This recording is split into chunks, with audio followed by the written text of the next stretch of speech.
Visakha steel plant ప్రమాదంపై IFTU నేతలు దిగ్భ్రాంతి వ్యక్తం చేశారు. యాజమాన్యం, ప్రభుత్వ నిర్లక్ష్యం కారణంగానే ప్రమాదం జరిగిందని ఐఎఫ్టీయూ జాతీయ ఉపాధ్యక్షుడు ప్రసాద్ ఆరోపించారు. పరిశ్రమల అభివృద్ధీకరణ పేరుతో సిబ్బంది ప్రాణాల విషయంలో యాజమాన్యం నిర్లక్ష్యం వహిస్తోందని విమర్శించారు. అంబానీ, అదానీ లాంటి బడా పారిశ్రామికవేత్తల కోసం సిబ్బంది ప్రాణాలతో చెలగాటమాడుతున్నారని ఫైర్ అయ్యారు. నాసిరకం మెటీరియల్ వాడడంతో ప్లాంట్లో ప్రమాదాలు జరుగుతున్నాయంటున్న ఐఎఫ్టీయూ నేతలతో విశాఖ నుంచి మా correspondent Narasimha face to face.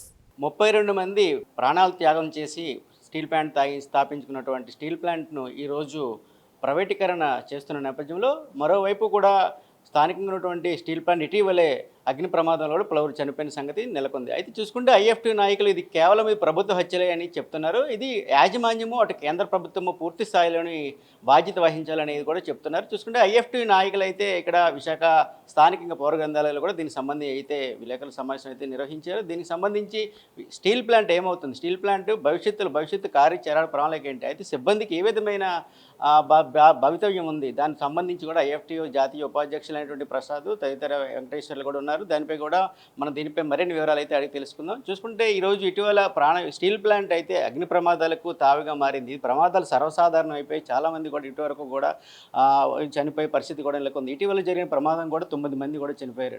భవిష్యత్తులో స్టీల్ ప్లాంట్ ఏమవుతుందండి? స్టీల్ ప్లాంట్నికి మరణ శాసనం కట్టాలి అని చెప్పి మోడీ ప్రభుత్వం ఏదైతే ప్రయత్నం చేసిందో అందులో భాగంగా అందులో పనిచేసే వాళ్ళకి మరణ శాసనాన్ని రాసినటువంటి ఘటనగా భావిస్తున్నాం. అంటే మొత్తం స్టీల్ ప్లాంట్ని కిల్ చేయడానికి, హత్య చేయడానికి ప్రయత్నం చేసేటప్పుడు స్టీల్ ప్లాంట్ హత్యకి అందులో అశ్రద్ధ, నిర్లక్ష్యం వ్యూహాత్మకంగా జరగాల్సిన అవసరం ఉంది కనుక హఠాత్తుగా మేము ఈరోజు ప్రైవేటీకరిస్తున్నాం అని ఒక ఫైన్ మార్నింగ్ రోజున అంబానీను, అదానీను తెచ్చి వాళ్ళ సీటు మీద కూర్చోబెట్టలేరు కనుక దానికి ముందు డ్రెస్ రిహార్సల్గా ఆ పరిశ్రమలో ఉన్న ప్రమాణాలన్నిటి దెబ్బతీసి దాన్ని క్రమంగా హత్య చేయాల్సిన అవసరం ఉంది కనుక అందులో భాగంగా వాళ్ళ వ్యూహాత్మక విధానాలకి ఫలితమే ఈ యాక్సిడెంట్గా మేము భావిస్తున్నాం. ఇది అంతిమంగా దీనికి వ్యతిరేకంగా సమాజం కూడా స్పందించకపోతే కేవలం స్టీల్ ప్లాంట్ కార్మిక వర్గం మాత్రమే పోరాడాలని భావిస్తే ఇది పూర్తిగా మోడీ ప్రభుత్వ దాడి ముందు విజయాన్ని సాధించడం కూడా కష్టం. కానీ ఆనాడు 32 మంది ప్రాణాలు అర్పించి ఎలా అయితే స్టీల్ ప్లాంట్ రక్షణ కోసం సమాజం స్పందించిందో ఇవాళ ఈ కుట్రకి వ్యతిరేకంగా సమాజం కూడా స్పందించి అన్ని అశేష ప్రజలు కూడా రంగంలోకి వచ్చి దీన్ని అరికట్టగలిగితే మాత్రమే ఇది ప్రభుత్వ రంగంగా నిలబడుతుంది. ఇటువంటి ప్రమాదాలు కూడా ఆగిపోతాయని మేము భావిస్తున్నాం. చూసుకుంటే అయితే ఎప్పుడు కూడా ఈ తరుణంలో బట్టి కొన్ని ప్రమాదాలు అయితే ఈరోజు 9 మంది మరణించారు. అయితే కొన్ని ప్రమాదాలు అయితే కొన్ని కాళ్ళు విరిగిపోవడము, క్షతగాత్రులకి చిన్న గాయాలు కూడా పాలవుతున్నారు. అయితే ఇటీవల చూసుకుంటే ఇది ప్రైవేటీకరణ చేసే ఉద్దేశం మీద ఈ తరహా ప్రమాదాలు జరుగుతున్నాయి అనుకుంటారా? దాదాపు 40 సంవత్సరాల పాటు ఇలాంటి ప్రమాదాలు జరగలేదు. ప్రభుత్వ రంగంలో దానికి స్వయం ప్రతిపత్తి, మేనేజ్మెంట్కి కూడా ప్రభుత్వ రంగం స్వయం ప్రతిపత్తి కల్పించిన కాలంలో ఇలాంటి ప్రమాదాలు జరగలే. విశాఖ స్టీల్ ప్లాంట్ చాలా సురక్షితమైనటువంటి పరిశ్రమగా భారతదేశంలోనే పేరొందింది. కానీ ఈ 5 ఏళ్లలో ప్రైవేటీకరణ చేయాలనుకున్న తర్వాతనే ఇంత అస్థిరమైన పనులు, అస్థిరమైన చర్యలు, ప్రమాదాలు తరచుగా అగ్ని ప్రమాదాల దగ్గర నుంచి మానవ ప్రాణ ప్రమాదాలు కూడా జరుగుతున్నాయంటే ఈ ఒక్కటే నిదర్శనం.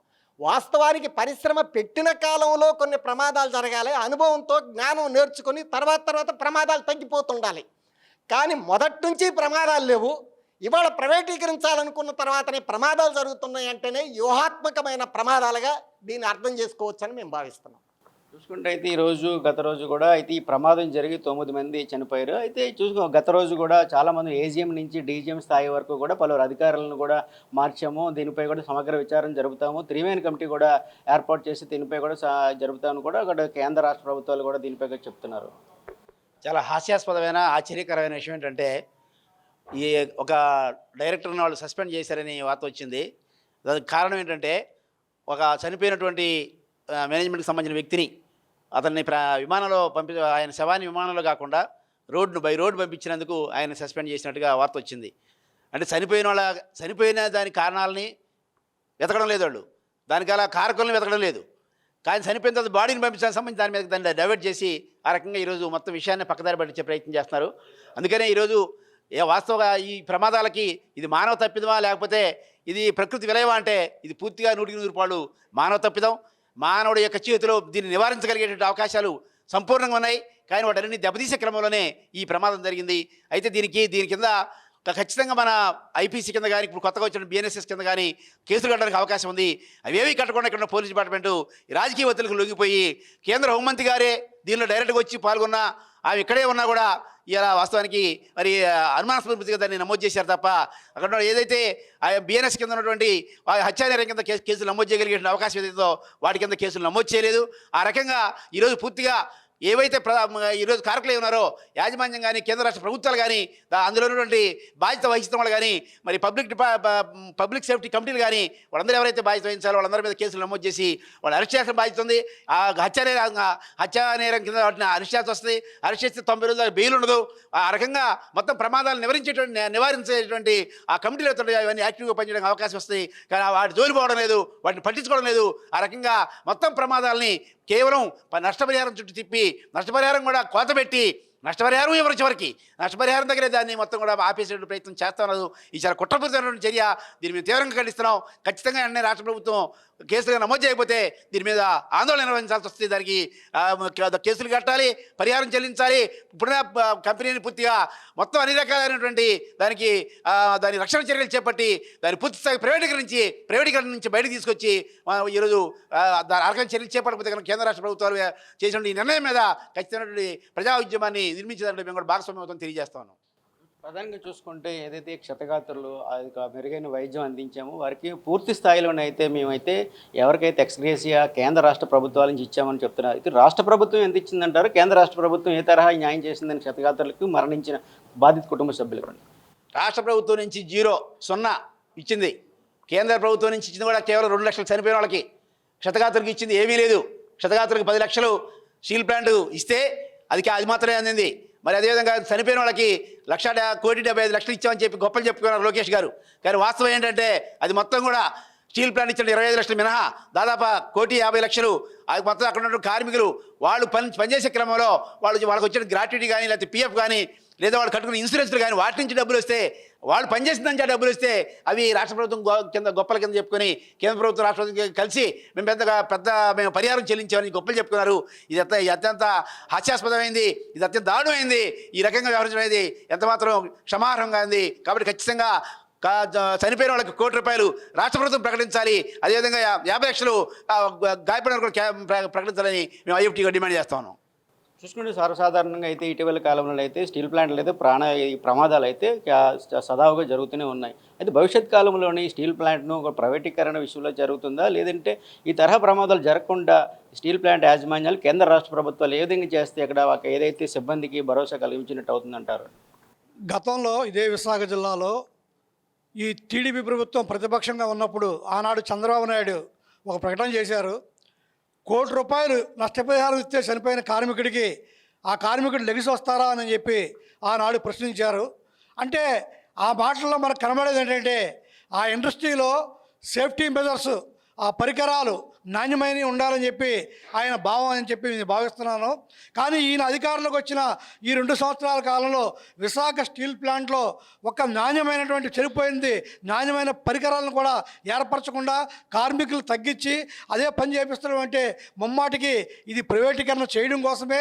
ఇప్పటికీ ప్రైవేటీకరణ చేయాలని ఉద్దేశం కేంద్ర రాష్ట్ర ప్రభుత్వాలకు ఉండబట్టే ఐరన్ ఓర్ ఈరోజు బయట మన ప్రభుత్వ రంగం కేటాయిస్తే టన్నుకు ₹1,000 అయితే విశాఖ స్టీల్ ప్లాంటు 9,000 కోట్లు 9 కోట్ల నుంచి ఈరోజు దిగుమతి చేసుకుంటుంది.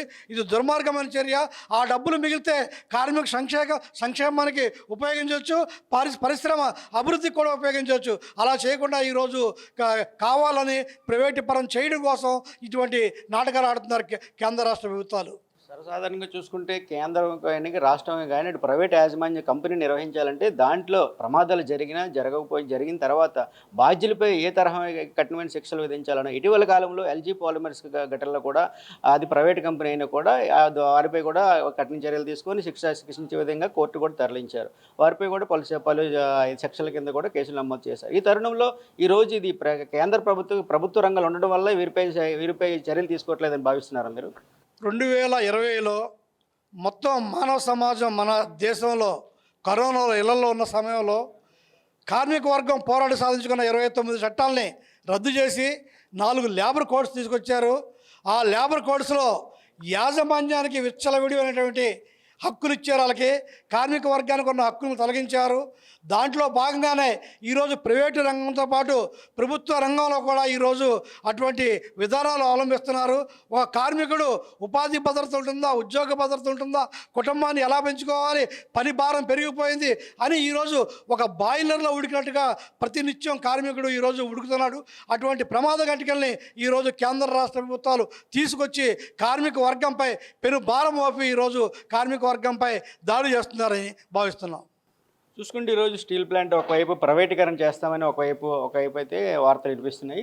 అదే చూసుకుంటే ఈరోజు స్టీల్ ప్లాంట్లోని సిబ్బంది పనిచేస్తున్నారంటే వాళ్ళు భయాందోళనలో ఉన్నారు.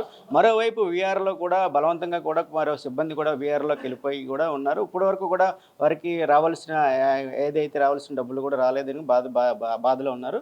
చూసుకుంటే ఈ యొక్క ఘటనపై మీరు ఏ విధంగా స్పందిస్తారు? ఘటన అంటే ఈ ప్రభుత్వం వచ్చిన తర్వాత ఇవి దుర్మార్గంగా వ్యవహరిస్తున్నాయి. అంటే మానవ కార్మికులు ప్రాణాల మీద వీళ్ళకైతే అభిమానము లేదు.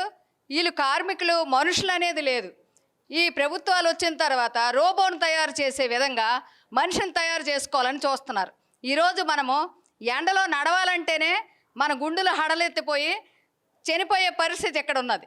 అలాంటిది ఒక కొలిమిలో ఒక వేడిలో 100 డిగ్రీలు సంబంధించే వేడిలో కార్మికుడు ఉండి పనిచేసి ఆ కెమికల్కి తట్టుకోలేక, ఆ ఆవిరికి తట్టుకోలేక ఈరోజు మనిషి చచ్చిపోతే ఆ మనిషిని డబ్బుతో కొనాలని డబ్బుతో ముడిపెట్టి ఈ ప్రభుత్వాలు చూస్తున్నాయి. డబ్బును కాదు, కార్మికుడికి హక్కుగా మేము భావించాలని చెప్పి, కార్మికుడికి ఉన్న చట్టాలని అమలు చేయాలని చెప్పి, మీరు పెట్టిన లేబర్ కోడ్లను ఎత్తివేయాలని చెప్పి అడుగుతున్నాం. అదేవిధంగా ఈరోజు కార్మిక కుటుంబాలకి ఆదుకోకుండా కార్మిక కుటుంబాల మీదే మేము ఇస్తామని గొప్పలు చెప్పుకోవడం అది చాలా తప్పిదము. ప్రభుత్వం వెనక్కి ఆ మాటను తీసుకొని కార్మికుడికి ఏ రకమైన నష్టపరిహారం రావాలో ఖచ్చితంగా దాన్ని అందించాలి. ఈరోజు 32 మంది బలిదానాలు చేసి సాధించుకున్న ఈ స్టీల్ ప్లాంట్ని మరి ప్రైవేటీకరణ చేయాలని చెప్పి ఈ ప్రభుత్వాలు చూస్తున్నాయి. ఈ ప్రభుత్వానికి వ్యతిరేకంగా గత కొద్ది సంవత్సరాల నుంచి కూడా మాకు ఆర్ఆర్ కార్డులు కావాలి, భూములు ఇచ్చిన వాళ్ళకి అందరికి కూడా కనీసము మాకు భూమికి బదులు మాకు ఉద్యోగాన్ని ఇవ్వాలి, మా బిడ్డల్ని మమ్మల్ని రక్షించాలని చెప్పి అనేక మంది పోరాటాలు చేస్తుంటే ఆ పోరాటాలు పట్టించుకోకుండా ఈరోజు ఈ ప్రభుత్వము దీన్ని ప్రైవేట్ పరం చేస్తానడం కూడా చాలా తప్పిదము. దీన్ని వెనక్కి తీసుకోవాలి. దీన్ని వెనక్కి తీసుకోకపోతే పోరాటాలకి కార్మికులందరూ సిద్ధంగా ఉంటారని చెప్పి నేను IFTU నాయకత్వం తరపున నేను తెలియజేస్తున్నాను. చూసుకుంటే ఏదైతే విశాఖ స్టీల్ ప్లాంట్ ఘటనకు సంబంధించి అయితే ఇప్పటికీ కూడా 9 మంది చనిపోగా పలువురు కూడా గాయపడిన ఘటన అయితే నెలకొంది. ఏదేమైనా కూడా పూర్తి స్థాయిలో అటు కేంద్ర రాష్ట్ర ప్రభుత్వాలు కూడా మృతి చెందిన బాధితులకు క్షతగాత్రులకు మెరుగైన వైద్యం కూడా అందించకుండా వారికి రావాల్సిన అమౌంట్ కూడా ఏదైతే ఎక్స్గ్రేషియా పూర్తి స్థాయిలో అందలేదని, ఏదైతే రాష్ట్ర ప్రభుత్వం నుంచి కూడా ₹1 కూడా రాలేదని కూడా IFTU నాయకులు అయితే చెప్తున్న పరిస్థితి ఉంది. ఏదైతే భవిష్యత్ కాలంలో ఇటువంటి ఘటనలు పునరావృతం చేస్తే మా పోరాటాలు తప్పవని చెప్తున్న పరిస్థితి అయితే నెలకొంది. కెమెరామెన్ సూర్యతో నరసింహ, ప్రైమ్ 9 విశాఖపట్నం నుంచి.